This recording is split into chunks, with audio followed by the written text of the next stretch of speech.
Good morning, good morning, good morning, Mary.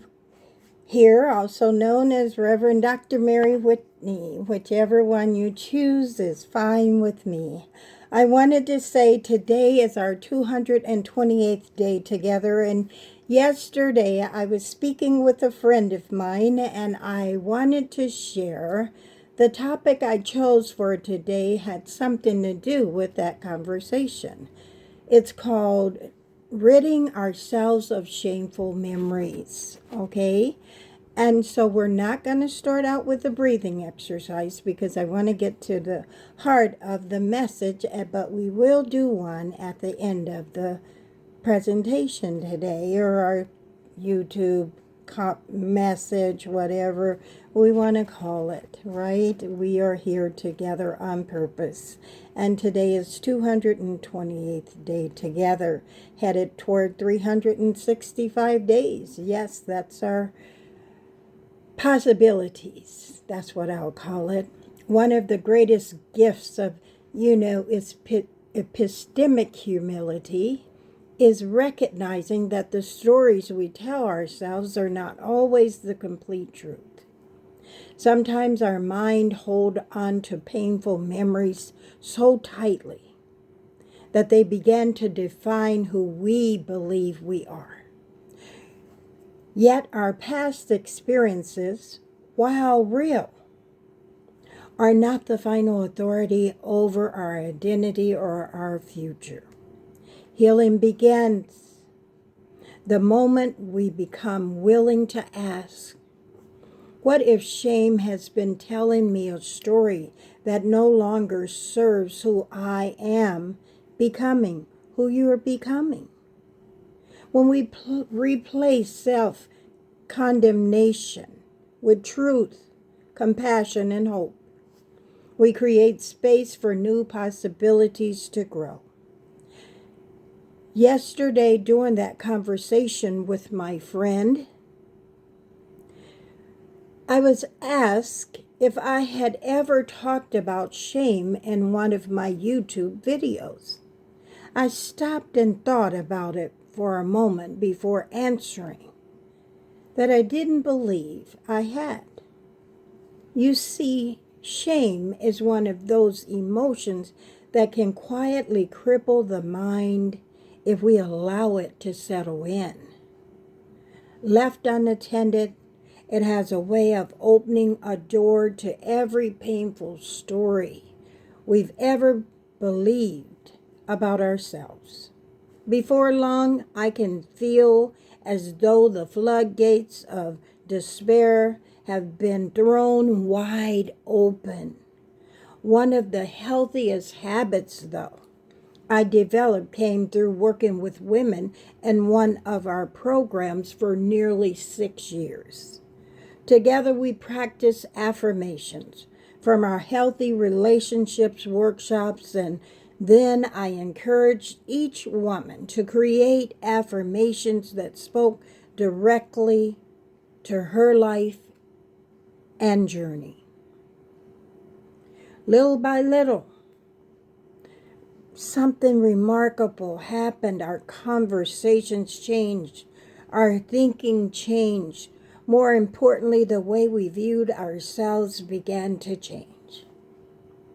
Transformation rarely happens overnight.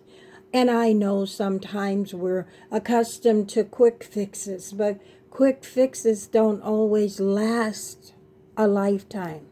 They last a moment. But with every healthy thought is another brick laid on a stronger foundation.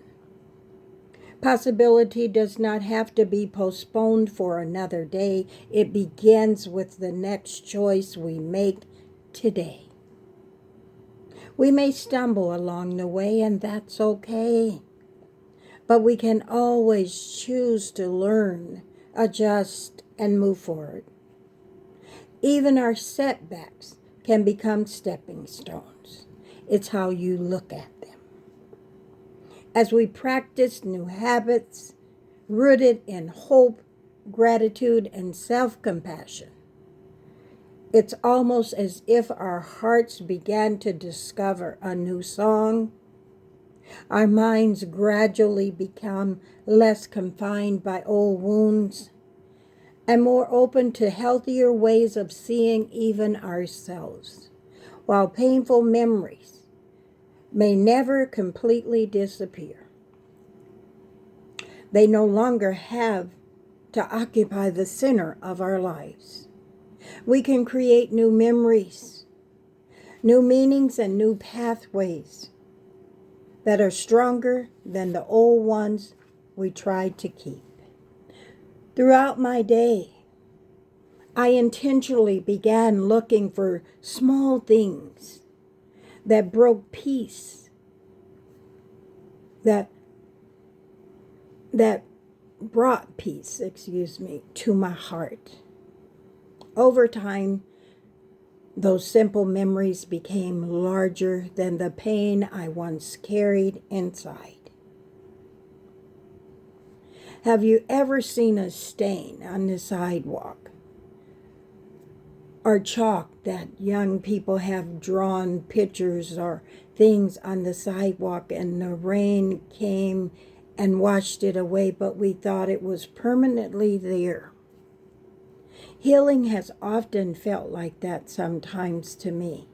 It wasn't one giant storm that changed everything. It was the steady rain of healthier thoughts, healthier choices, healthier relationships, and God's grace that gradually loosened shame's grip on my life. And it can do the same in yours. And yes, it does take practice.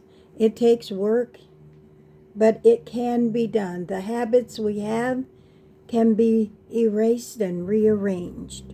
My dear family and friends, perhaps healing happens one thought at a time, one memory at a time, one act of kindness toward ourselves at a time. We don't have to take giant leaps for progress to occur. Every small step matters because you are far more valuable than those self-defeating thoughts have been that are occupying space in our minds. And finally, my special friend, never forget that you were beautifully and wonderfully made. There were no mistakes in your creation. You were not born carrying an obligation to earn your worth by pleasing everyone around you. Today I invite you to ask yourself this.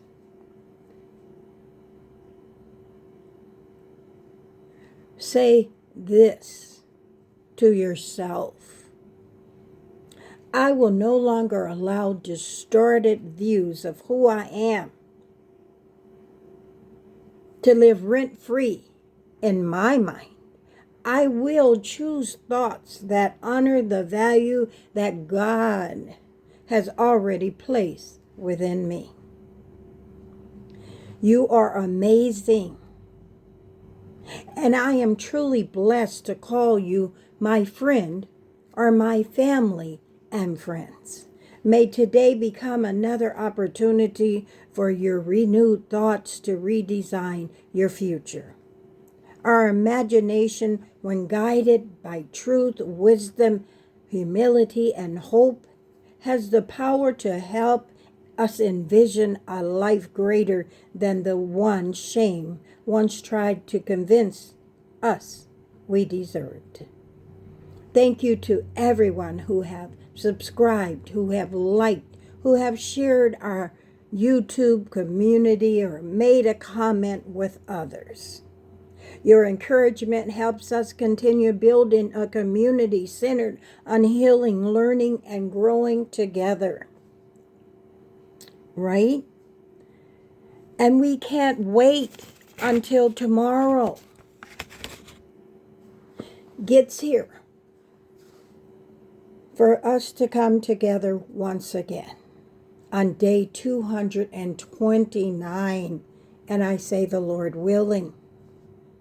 Now let us take 3 deep breaths together. Give ourselves a gentle hug. Deep breath in.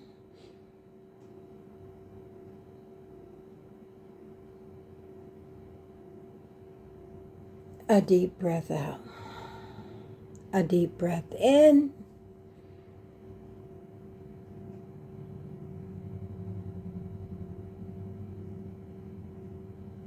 A deep breath out. One more. Deep breath in.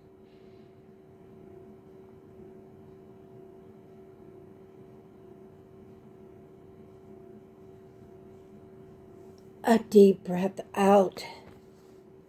If today's conversation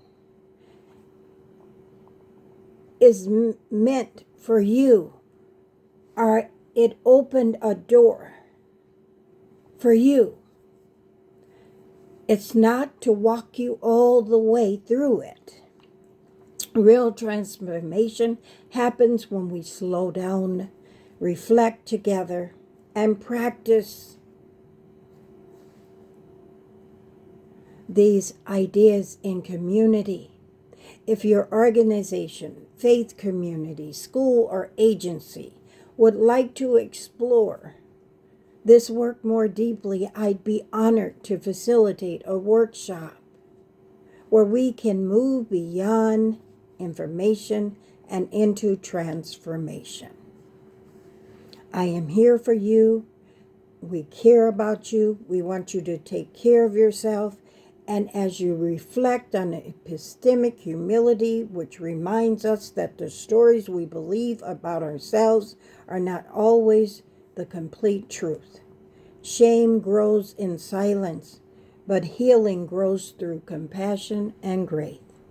Have a great day. We love you. Take care of yourself. We will see you on day 229 tomorrow, Lord willing. Be safe, be blessed, and we love you. Bye-bye.